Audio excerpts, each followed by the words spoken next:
Bakit ba tinutulungan ng Amerika ngayon si Israel?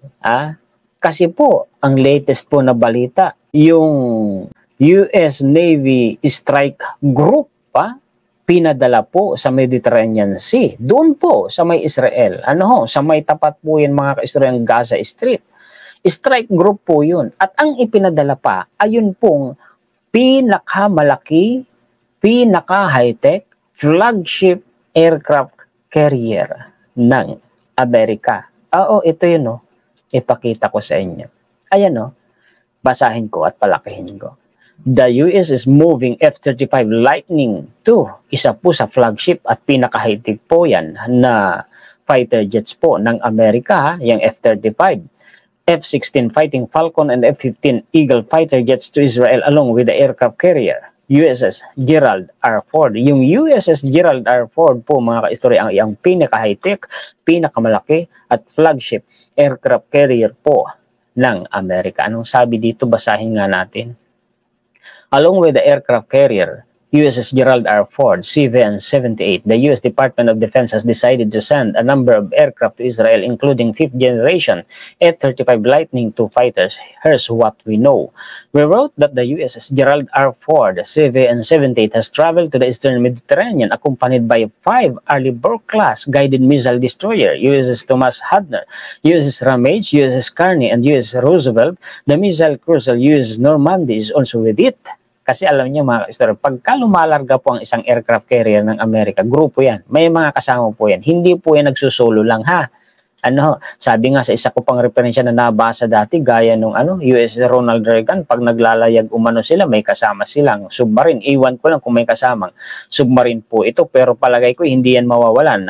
Palagay ko lang naman kasi hindi naman po binanggit sa balita. So may mga kasama po si USS Gerald R. Ford, may mga kasama po siya ng mga warships.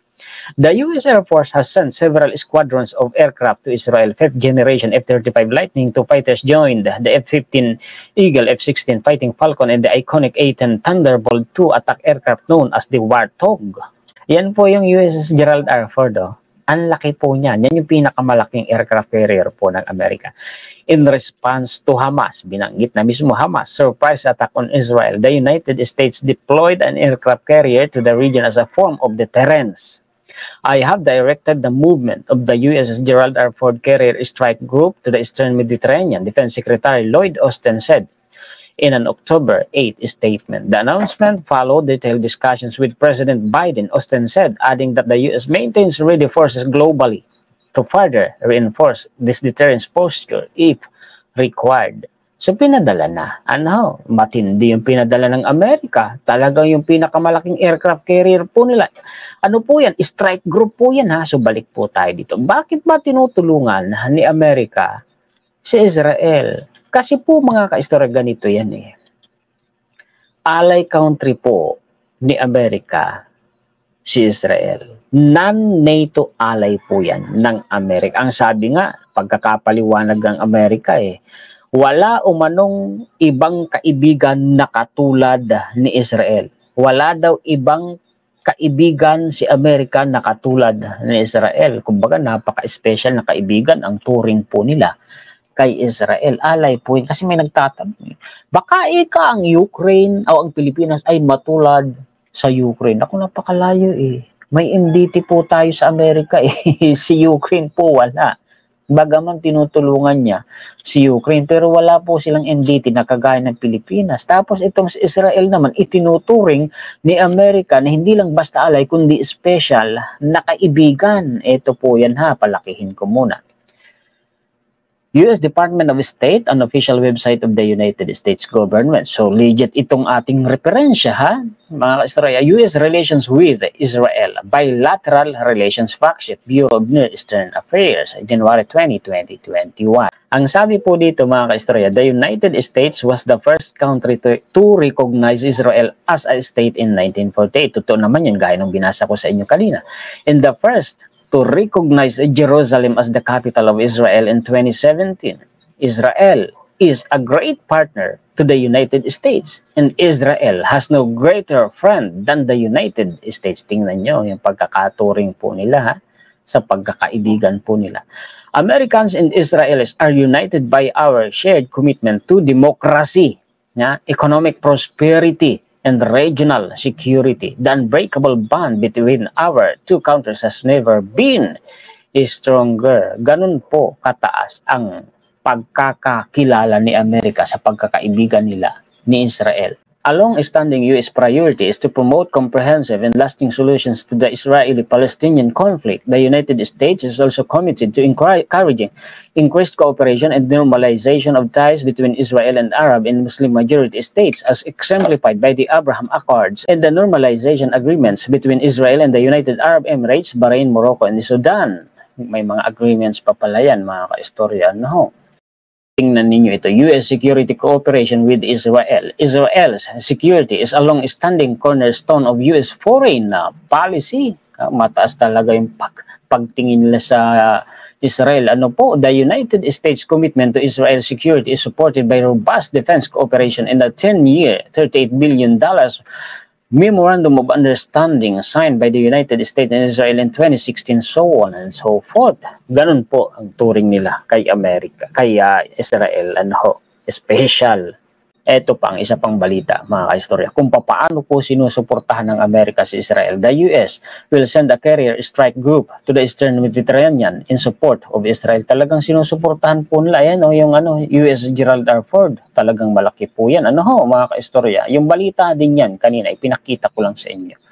Bilang, kumbaga, parang supporting reference. Ito po yung post, mga kaistorya, ng Presidential Communication Office. Palakihin ko nga, Ito po yung update on Filipinos in Israel as of October 10, 2023. Anong sabi dito? The embassy confirms that one more Filipino national has been accounted for, a female found in a safe area. This reduces the number of Filipinos whose locations are still pending to 6, 2 males and 4 females. Coordinating with Israeli authorities and local contacts, the embassy is exhausting all available means to ascertain the conditions of these 6 Filipinos. Meaning, mga kaistorya, meron pong 6 na Pilipino po doon na hindi ma-confirm kung nasaan sila, yung kanila pong lokasyon. Pero hindi naman sinasabi na sila po ay na-captured nga po o na-hostage po ng Hamas. Wala pong sinasabing ganun dito. So ituloy po natin, Of the 29 Filipinos whose locations were initially unknown, 23, 1 male, 22 females, have now been found or rescued and brought to safe areas. Salamat naman, nasa 23 na daw po, mga kaistorya, ang na-rescue at nasa safe ng lugar. Of these, 1 male remains in hospital being treated for moderate injuries sustained during the rescue operations. The embassy's MWOO team is now on its second day of providing assistance to evacuated Filipinos in the hotels where they are housed, as well as checking hospital for possible admitted nationals. So ginagawa po ng administrasyon po ng ating Pangulong Bongbong Marcos Jr. Para po maasistihan at matulungan ang ating pong mga kababayan na naipit po sa giyera sa pagitan ng Hamas at ng Israel.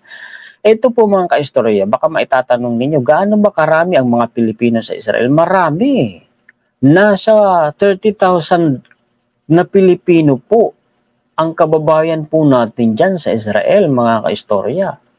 At yung mismong nasa Gaza Strip, kung hindi ako nagkakamali, nasa 137 yata o 147 Filipino, mga kaistorya. Kaya nakakabahala ang sitwasyon po na ito. Ang sabi, may na-hostage daw po Ayan, Filipino believed taken hostage by Hamas militants. The Department of Foreign Affairs said Monday that a Filipino may be one of the hostages seized by Hamas militants in Israel brought to the Gaza Strip. The DFA said the Philippine Embassy in Tel Aviv reported that 20 of the 26 Filipino who were abducted and kidnapped have been rescued. So yung sinasabi sa balita kanina, mga kaistorya, ng PCO, yung binabanggit po, mga kaistorya, na 23, maaaring ito po yung sinasabi na nakidnap, na-rescue at nasa safe na po ng lugar. 23 at may 6 pa na hindi ma-confirm kung nasaan sila. Ay sana, kumusta po ang mga kababayan po natin dyan sa Israel kung sakaling kayo po ay makapanood? Kumusta po ang inyong kalagayan? Eto, asan ba yun? Ayun, 30,000 over. There are over 30,000 Filipinos in Israel as of December 2020. 2021 pa ha, yung 30,000. So mas malamang, mas marami na yun ngayon kasi 2023 na po ngayon. Ano ho, mga kaistorya. Tapos ito, there are 137 Filipinos in the Gaza Strip. Dami, nasa 137. Ano ho, mga kaistorya. Yung sinasabi umanong hostage na lalaki ng Hamas, mga kaistorya, ang sabi, nakilala umano ng kanyang misis sa pamamagitan ng isang video na napanood niya at nakilala niya yung kanyang mister na yun nga ay hawak ng kung hindi ako nagkakamali, base sa pagkakatanda ko, hawak ng Hamas at yun ay nakipag-ugnayan yata siya, kung hindi ako nagkakamali, sa mga autoridad po dito sa bansa natin. Kaya nasabi na may lumabas na ganito pong balita. Ipanalangin po natin ang atin pong mga kababayan na naiipit po sa giyera po ng Hamas at Israel. Salamat po sa inyong panonood. Paki-share po at paki-like, mga kaistorya. Muli, ako po si Juan, historiador, ang taga-kwento ng totoong istorya ng kasaysayan na nagmamalasakit sa kapwa ko Pilipino at nagmamahal sa bayang ito, ang bansang Pilipinas.